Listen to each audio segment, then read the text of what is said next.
Hello there everyone, I'm MyTyme, this is NHL Supercard, and in today's episode there is something very, very interesting, okay? So I'm going to get to that first of all before these seasons and stuff, and I'm talking about new rewards, okay? And if you're a bit confused, let me know, we don't want to do that. Let me scroll down here and go and get cards and I'll try and show you. This Winter Classic pack, as I have mentioned before, was bringing out some special cards, slightly more powered in their tiers. The Ultra Rare Winter Classic cards will be slightly stronger than normal Ultra Rare cards, etc. for all the tiers.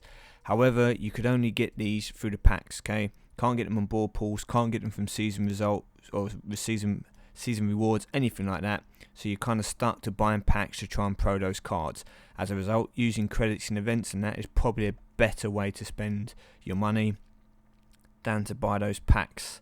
However, with the event today, we will click on rewards. You will see at the top we have a Patrick Sharp Winter Classic as depicted by the background and a slightly different style to the card, and we also have a Troy Brower over here. So yeah, that has kind of thrown a cat amongst the pigeons. Now Cat Daddy haven't done this in what is it called, in WWE Supercard. In my NBA 2K16, yes, it is quite similar because you can get MVP cards and record setter cards from winning seasons. So they've almost kind of based this on that model here, where they're letting you buy a pack now, a special pack, but they're also giving out the top rewards for it in the Rivals Clash. Now, if they had have offered, for example, an Epic and an Ultra Rare Winter Classics rewards as well, I think you'd have far more people participating in the event. But at the moment, they've only got it just for the legendary card. But what does that mean? Well, it means for the people who finished 1st to 25th or 26th to 100th, it doesn't make any difference because you're still getting a pro. It's going to make a difference for the people, for these 150 people here, rank 101 to 250, because if you get the single or you have the single from the pack already, then you can make a pro. And that does make a big difference, because it does now encourage people potentially to get the packs, because if you do get singles, you can pro them through events. That's why I do think that if they had done the same for the Epics and even if it was only the Epic here, and say the Epic in 500 and 1250, or was only a normal Epic Pro or something like that, just give people like a bigger incentive to play. It's going to be better for them in the long run. They'll get more people buying title matches, more people on the game playing, and then purchasing the packs at a later date. But we will see. Maybe that's for the future. As we go down to the sub prices, you've got Brent Seabrook here on the left, been out before. You've got Alex now. I normally call him Overkin, but it could be something else. Probably is. We scroll down again. You've got Jonathan Toes, and you've got Evgeny Kuznetsov.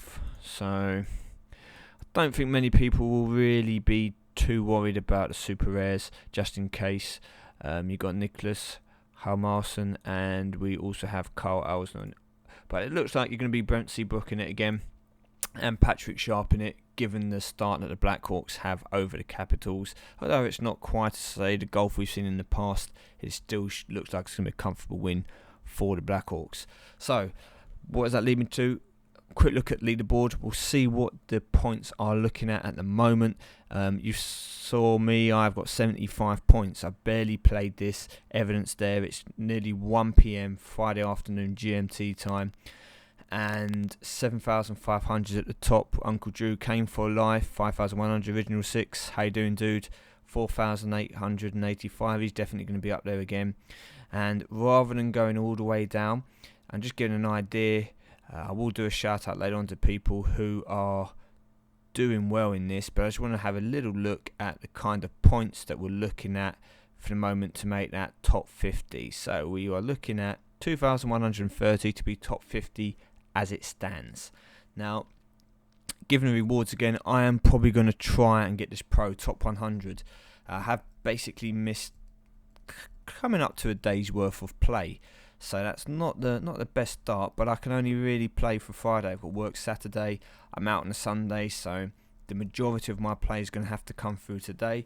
So I've got a few titles. Gonna see if I can grind my way through and see how close we can get. If I can post 6,000 points, I'm hoping that will be enough to get me to the top 100.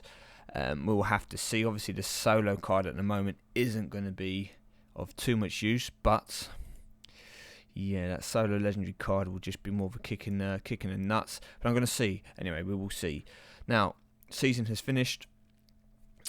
I suppose slightly unsurprisingly.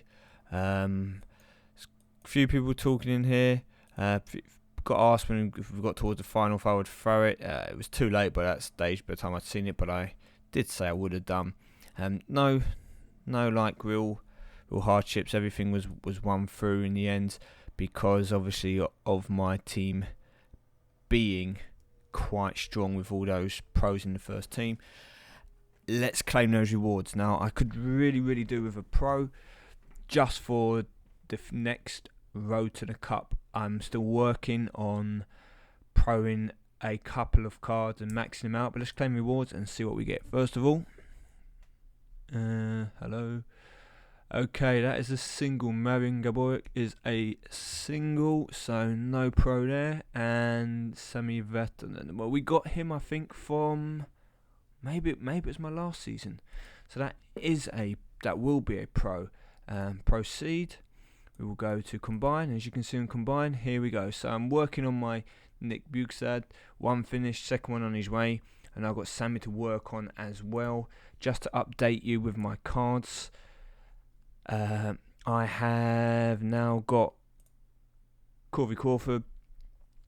Pro'd him. He isn't quite maxed out yet, so I need to max him out before, or at least, I do, to get myself into that legendary season. Because if we see here, I was going to try and put myself in the legendary season, but I need to replace the goalie first there, and I will need some people on the bench. Now, I don't think running just Epic Pros is going to do too well in a legendary season. However, I'm going to point this out, I am going to give it a go. But for me to be able to get in that, I'm even going to have to throw a load of cards on the bench just to push me up into legendary season. But I don't want to go into it without that goalie. So what I'm going to do, as we have a Rivals Clash on, this is going to actually, I promise you now, be the last Epic season that I join. You can see here that I can't really get a much weaker team unless I put out the two rares. And what I am actually going to do is swap them out, because they're going to provide more.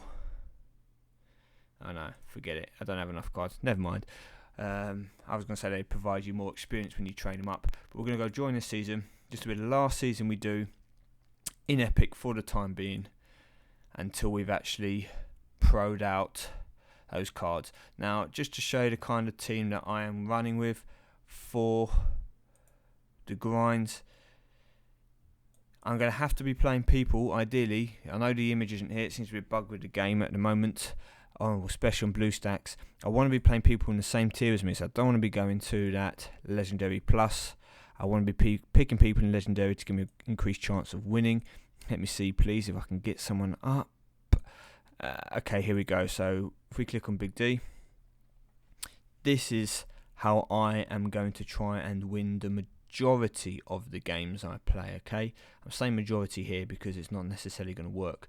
Now, once I've got Corey Crawford pro'd out a bit more, he will come in and I will change my team. But what I'll do at the moment is I will try and win the first game for sure. So I'm going to use the boost. Need to win the first game. Any game which basically doesn't involve a goalie, I need to win. Because we win the first game here, hopefully. We now got a goalie. We throw the goalie out with the common card to lose this. The reason why I'm losing this one is because I might lose it anyway using just a legendary goalie, and I also want to try and make sure that I win the game, say 2-1, 4-2, anything like that. I'm not going for the perfect shutout because it makes you pick 3 cards rather than 2 cards, and when you come to grinding, picking more cards increases the amount of time it takes for you to pick cards, which takes away from you playing games. It's also going to fill up your card catalogue quicker, which means you're going to spend more time training cards rather than grinding. So that's a good tip there for you, those that are grinding. Try and win your games without perfect shutouts. I will be back later on to show you my progress. Apart from that, I've been MyTyme. Thank you very much. Good luck in your Rivals Clash, and I'll see you all soon.